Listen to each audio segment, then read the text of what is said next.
Hello friend. आज हम RRB group D science के टॉप 60 सवालों का मॉक टेस्ट हम इस वीडियो में लगाने वाले हैं। और फ्रेंड, आप जो है ग्रुप डी में सिलेक्शन लेना चाहते हैं तो यह मॉक टेस्ट आपके लिए बहुत ही ज़्यादा ज़रूरी है और बहुत ही ज़्यादा लाभदायक होने वाला है। क्योंकि इस मॉक टेस्ट में मैं आपको जितने भी सवाल बताऊंगा वो सब प्रीवियस पेपर से सारे लिए हुए सारे सवाल हैं और यही एग्जाम को आपको देखने को मिलेंगे गारंटी के साथ।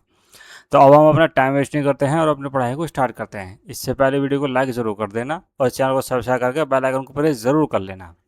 हमारा पहला सवाल यह है जो एग्जाम में पूछा हुआ है। बिना कोशिका भित्ति वाले बहुकोशिकीय जंतु को निम्न में से किस समूह के अंतर्गत रखा जा सकता है?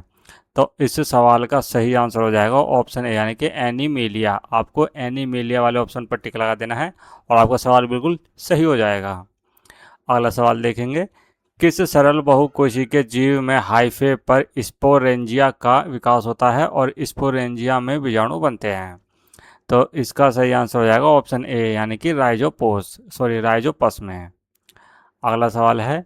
किस समूह के सदस्यों को सामान्यतः स्पंज कहा जाता है? तो इसका सही आंसर हो जाएगा ऑप्शन सी यानी कि पोरीफेरा को। अगला सवाल है। डैश एक वास्तविक समुद्री मछली है? तो इसका सही आंसर हो जाएगा ऑप्शन डी यानी कि डॉग फिश। अगला सवाल है।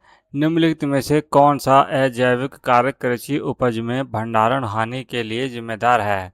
तो इसका सही आंसर हो जाएगा ऑप्शन बी यानी कि आर्द्रता। अगला सवाल देखेंगे। दोस्तों, वीडियो को आप लाइक जरूर कर देना। सवाल यह है कि निम्नलिखित में से कौन सा शब्द पशु व्यवहार के जैविक अध्ययन का सर्वोत्तम वर्णन करता है? तो इसका सही आंसर हो जाएगा ऑप्शन ए यानी कि आचार विज्ञान। अगला सवाल है। निम्नलिखित में से किसे सामान्यतः स्पंज कहा जाता है? तो इसका सही आंसर हो जाएगा ऑप्शन सी यानी कि पोरीफेरा को। अगला सवाल है। निम्नलिखित में से कौन सी दुधारू पशुओं की नस्ल है? तो दुधारू पशुओं की नस्ल को कहते हैं साहीवाल, यानी कि ऑप्शन सी सवाल का बिल्कुल सही आंसर हो जाएगा। अगला सवाल देखेंगे। निम्नलिखित में से दूसरा सबसे बड़ा संघ फाइलम कौन सा है? तो इसका सही आंसर हो जाएगा ऑप्शन ए यानी कि मोलस्का। अगला सवाल है। निम्नलिखित में से किसका वैज्ञानिक नाम सैकेरोमाइसिस सेरेविसी है? ठीक है, तो इसका सही आंसर हो जाएगा ऑप्शन डी यानी कि यीस्ट की एक प्रजाति। अगला सवाल है। मत्स्य उत्पादन में कवच प्राणी श्रेणी में निम्नलिखित में से कौन सा विकल्प आता है? तो इसका सही आंसर हो जाएगा ऑप्शन बी यानी कि मोलस्क। जो विकल्प है मोलस्क विकल्प आता है कवच प्राणी श्रेणी में। अगला सवाल है। पक्षियों में कितने कक्ष वाला हृदय होता है? तो कक्ष वाला जो हृदय होता है वो होता है 4 कक्ष, यानी कि ऑप्शन सी इसका सही आंसर हो जाएगा। अगला सवाल है। सेरीकल्चर शब्द निम्नलिखित में से किससे संबंधित होता है? तो सेरीकल्चर शब्द जो है वो संबंधित होता है रेशम की खेती से, यानी कि ऑप्शन ए सवाल का बिल्कुल सही आंसर हो जाएगा। अगला सवाल देखेंगे। निम्नलिखित में से कौन सा एक कोशिकीय पक्षमाभी जीव है? ठीक है, तो इसका सही आंसर हो जाएगा ऑप्शन ए यानी कि पैरामीशियम। अगला सवाल है। डैश संघ के प्राणी अनन्य रूप से समुद्र में मुक्तजीवी प्राणी हैं? ठीक है, तो इसका सही आंसर हो जाएगा ऑप्शन डी यानी कि इकाइनोड मेटा। अगला सवाल है। निम्नलिखित में से कौन सा जीव कशेरुकी नहीं है? ठीक है, तो इसका सही आंसर हो जाएगा ऑप्शन ए यानी कि कछुआ। कछुआ जो है वो कशेरुकी नहीं होता। अगला सवाल है। निम्नलिखित में से किस जीव समूह में लिंग निर्धारण पर्यावरणीय तापमान के कारण होता है? तो इसका सही आंसर हो जाएगा ऑप्शन ए यानी कि कुछ सरीसृप। अगला सवाल है। निम्नलिखित में से कौन सा उपसंघ कशेरुक का वर्ग नहीं है? तो इसका सही आंसर हो जाएगा ऑप्शन ए यानी कि एरेकिनिडा। अगला सवाल है। निम्नलिखित में से कौन सा कवकों के अध्ययन से संबंधित है? ठीक है, कवकों के अध्ययन से संबंधित होने वाला शब्द हो जाएगा माइकोलॉजी, यानी कि ऑप्शन बी इसका सही आंसर हो जाएगा। अगला सवाल देखेंगे। निम्नलिखित में से कौन सा जानवर पराध्वनि अल्ट्रासाउंड निकाल सकता है? ठीक है, तो इसका सही आंसर हो जाएगा ऑप्शन बी यानी कि सूंस यानी कि डॉल्फिन। अगला सवाल है, मधुमक्खी की वह कौन सी किस्म है जिसे सामान्यतः भारतीय मधुमक्खी के रूप में जाना जाता है और व्यावसायिक स्तर पर मधु उत्पादन के लिए उपयोग किया जाता है? तो इसका सही आंसर हो जाएगा ऑप्शन डी यानी कि एपिस सेराना इंडिका। अगला सवाल देखेंगे, निम्नलिखित में से किसे ट्री फ्रॉग के रूप में भी जाना जाता है? तो इसका सही आंसर हो जाएगा ऑप्शन बी यानी कि हाइला। ऑप्शन बी इस सवाल का बिल्कुल सही आंसर हो जाएगा। अगला सवाल देखेंगे, जोंक किस संघ से संबंधित है? तो जोंक जो है वो संबंधित होता है एनेलिडा से। ऑप्शन ए इसका बिल्कुल सही आंसर हो जाएगा। अगला सवाल देखेंगे, कौन सा जीव स्वतः जलीय पारिस्थितिकी तंत्र का प्रमुख संकेतक है? ठीक है, तो इसका सही आंसर हो जाएगा ऑप्शन बी यानी कि मछली। अगला सवाल देखेंगे, निपाह वायरस के प्राकृतिक मेजबान कौन है? तो इसका सही आंसर हो जाएगा ऑप्शन डी यानी कि फल चमगादड़। अगला सवाल देखेंगे, डैश का शरीर कोशिकाओं की दो परतों से बना होता है। ठीक है, तो इसका सही आंसर हो जाएगा ऑप्शन सी यानी कि सिलेंट्रेटा का शरीर कोशिकाओं की दो परतों से बना होता है। अगला सवाल है, निम्नलिखित में से किस जीव में बीजाणु निर्माण देखा जाता है? ठीक है, तो बीजाणु निर्माण जो देखा जाता है उसको कहते हैं राइजोपस। ऑप्शन डी इसका सही आंसर हो जाएगा। अगला सवाल है, निम्नलिखित में से कौन सा जीव स्वपोषी और परपोषी दोनों प्रकार के पोषण को प्रदर्शित करता है? तो इसका सही आंसर हो जाएगा ऑप्शन बी यानी कि युगलीना। अगला सवाल है, एक कोशिकीय जीव का एक निश्चित आकार होता है, वह एक विशिष्ट स्थान पर भोजन ग्रहण करता है तथा भोजन को उस स्थान तक ले जाने के लिए बाल जैसी सीलिया का उपयोग करता है और उस जीव की पहचान कीजिए। तो इसका सही आंसर हो जाएगा ऑप्शन बी यानी कि पैरामीशियम। ठीक है, अगला सवाल देखेंगे। अगला सवाल यह है कि डैश में गुणसूत्र सामान्यतः अनुपस्थित होते हैं। तो इसका सही आंसर हो जाएगा ऑप्शन डी यानी कि बैक्टीरिया में। अगला सवाल है, निम्नलिखित में से किस मछली में सिर, हड्डी, आँख या नाक नहीं होते हैं? ठीक है, तो इसका सही आंसर ऑप्शन ए यानी कि सितारा मछली में आँख, नाक, हड्डी, मछली, सिर, मतलब कि सिर, आँख, नाक, हड्डी, कान पान कुछ नहीं होता है इसमें। अगला सवाल है, डैश गर्म रक्त वाले जंतु होते हैं। तो इसका आंसर हो जाएगा ऑप्शन बी यानी कि स्तनधारी जो है वो गर्म रक्त वाले जंतु होते हैं। अगला सवाल है, निम्नलिखित में से किस जीव में श्वास छिद्र स्पाइरेकल होते हैं? तो स्पाइरेकल वाले जो होते हैं उनको कहा जाता है कीट, यानी कि ऑप्शन डी इसका सही आंसर हो जाएगा।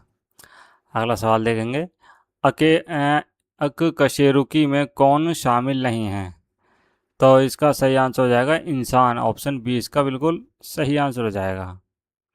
अगला सवाल है, निम्नलिखित में से कौन सा पशुपालन हमें शहद उत्पादन में मदद करता है? ठीक है, तो इसका सही आंसर हो जाएगा ऑप्शन सी यानी कि मधुमक्खी पालन में जो है जो शहद उत्पादन में मदद करता है। अगला सवाल है, निम्नलिखित में से किस जीव के दांत नहीं होते हैं? तो बिना दांत के जो होता है वो होता है कछुआ। ऑप्शन ए इसका बिल्कुल सही आंसर हो जाएगा। अगला सवाल है, अगला सवाल देखेंगे, दिए गए समूह में से असंगत की पहचान कीजिए। हाइड्रा, समुद्री एनीमोन, साइकोन और जेलीफिश। ठीक है, तो असंगत है या असंगत मतलब जो अलग है, तो इसका सही आंसर हो जाएगा ऑप्शन ए यानी कि साइकोन जो है वो इन तीनों से बिल्कुल अलग है। अगला सवाल देखेंगे, शहद की गुणवत्ता और स्वाद मुख्यतः निम्नलिखित में से किस कारक पर निर्भर करता है? तो इसका सही आंसर हो जाएगा ऑप्शन सी यानी कि पुष्पों के प्रकार और उपलब्धता पर। अगला सवाल है, डैश नाम के चपटे कृमि में बहुत ही सरल आँख होती है जो वास्तव में केवल प्रकाश का पता लगाने वाले धब्बे होते हैं। ठीक है, तो इसका सही आंसर हो जाएगा ऑप्शन डी यानी कि प्लेनेरिया। अगला सवाल है, निम्नलिखित में से कौन सा जीव डीडीटी की अधिकतम सांद्रता संचित करेगा? तो इसका सही आंसर हो जाएगा ऑप्शन डी यानी कि मानव। अगला सवाल है, निम्नलिखित में से किसके हृदय में केवल 2 कक्ष होते हैं? तो इसका सही आंसर हो जाएगा ऑप्शन डी यानी कि रोहू। अगला सवाल है, निम्नलिखित में से कौन सा जीव विखंडन के माध्यम से अलैंगिक प्रजनन नहीं दर्शाता है? तो इसका सही आंसर हो जाएगा ऑप्शन सी यानी कि कछुआ जो है वो अलैंगिक प्रजनन को नहीं दर्शाता। अगला सवाल है, निम्नलिखित में से कौन सा बीजों का प्रकीर्णन का कारक नहीं है? तो इसका सही आंसर हो जाएगा ऑप्शन बी यानी कि सूर्य प्रकाश। अगला सवाल देखेंगे, निम्नलिखित में से किसको अल्फाल्फा के रूप में संबोधित किया जाता है? तो इसका सही आंसर हो जाएगा ऑप्शन सी यानी कि सेटिवा को। अगला सवाल है, निम्नलिखित में से कौन सा परजीवी जीव नहीं है? तो परजीवी जीव नहीं है वो हो जाएगा अमीबा यानी कि ऑप्शन सी। अगला सवाल देखेंगे, गोलकृमि किस संघ से संबंधित है? तो इसका सही आंसर हो जाएगा ऑप्शन सी यानी कि एस्केलमिन्थिज नेमेटोडस। अगला सवाल है, कुक्कुट पालन में ब्रॉयलर को लेयर्स से क्या अलग करता है? तो इसका सही आंसर हो जाएगा ऑप्शन डी। ठीक है, यानी कि ब्रॉयलर को मांस के लिए तथा लेयर्स को अंडों के लिए पाला जाता है। अगला सवाल देखेंगे, कशेरुकी जीवों के किस वर्ग में ठंडे रक्त का अभिलक्षण और शल्क युक्त त्वचा पाई जाती है? तो इसका सही आंसर हो जाएगा ऑप्शन ए यानी कि रेप्टिलिया। अगला सवाल है, दी गई एनालॉजी को पूरा करने के लिए सही पद का चयन कीजिए। ठीक है, तो द्विविखंडन का संबंध होता है जीवाणु से और खंडन का किससे होता है? तो खंडन का संबंध होता है शैवाल से, यानी कि ऑप्शन बी इसका बिल्कुल सही आंसर हो जाएगा। अगला सवाल देखेंगे, निम्नलिखित में से कौन मुकुलन द्वारा प्रजनन करता है? तो मुकुलन द्वारा जो प्रजनन करता है उसको बोलते हैं हाइड्रा। ऑप्शन बी इसका सही आंसर हो जाएगा। अगला सवाल देखेंगे, निम्नलिखित में से किनकी खेती मोती बनाने के लिए की जाती है? तो मोती बनाने के लिए खेती जो की जाती है उसको बोलते हैं सीपिया। ऑप्शन डी इसका सही आंसर हो जाएगा। अगला सवाल देखते हैं, निम्नलिखित में से कौन कशेरुकी है? इसका आंसर हो जाएगा ऑप्शन बी यानी कि ऑर्थोपोड। ठीक है, चलो देखेंगे अगला सवाल। अगला सवाल यह है कि स्यूडोपोडिया अंगुली जैसी संरचनाएं किस में पाई जाती हैं? तो ये पाई जाती हैं अमीबा में। ऑप्शन ए इसका सही आंसर हो जाएगा। अगला सवाल है, डैश संघ विशेष रूप से समुद्री जंतुओं में पाया जाता है। ठीक है, तो इसका सही आंसर हो जाएगा इकाइनोड मेटा, यानी कि ऑप्शन बी इसका बिल्कुल सही आंसर हो जाएगा। अगला सवाल है, निम्नलिखित में से कौन सा विकल्प संचलन दर्शाता है लेकिन गमन नहीं दर्शाता है? तो इसका सही आंसर हो जाएगा ऑप्शन सी यानी कि पौधा। अगला सवाल है, जैविक आवर्धन की परिघटना के माध्यम से निम्नलिखित में से किसमें पीड़कनाशी की सांद्रता सर्वाधिक होती है? ठीक है, तो इसका सही आंसर हो जाएगा ऑप्शन सी यानी कि सांप। अगला सवाल है, खच्चर डैश के संकरण से उत्पन्न एक संकर प्रजाति क्या है? ठीक है, तो संकर प्रजाति का नाम है नरगधा और मादा घोड़ा। सॉरी, नहीं नहीं, इसका सही आंसर हो जाएगा ऑप्शन डी। हाँ, यही है नरगधा और मादा घोड़ा। अगला सवाल है, मुकुलन द्वारा प्रजनन निम्नलिखित में से किस में होता है? तो इसका आंसर हो जाएगा हाइड्रा, यानी कि ऑप्शन डी।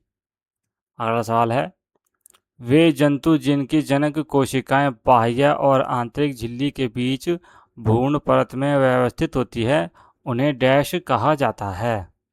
ठीक है, तो इसका सही आंसर हो जाएगा ऑप्शन बी यानी कि ट्रिप्लोब्लास्टिक। अगला सवाल है, निम्नलिखित में से कौन सा जीव द्विविखंडन द्वारा प्रजनन करता है? तो इसका सही आंसर हो जाएगा ऑप्शन डी यानी कि हाइड्रा, सॉरी अमीबा। ठीक है। तो दोस्तों 60 सवालों का मॉक टेस्ट हमने इस वीडियो में जाना, जो कि आपके आने वाले एग्जाम के लिए बहुत ही ज़्यादा ज़रूरी है। एग्जाम से पहले इसको अच्छे से पढ़ के जाना। वीडियो अच्छी लगी तो इसे लाइक कर देना, और ऐसे मॉक टेस्ट और देखने के लिए इस चैनल को सब्सक्राइब करके बेल आइकन को प्रेस ज़रूर कर लेना। अब मैं आपसे मिलता हूँ अपनी नेक्स्ट वीडियो में। तब तक के लिए जय हिंद, जय भारत।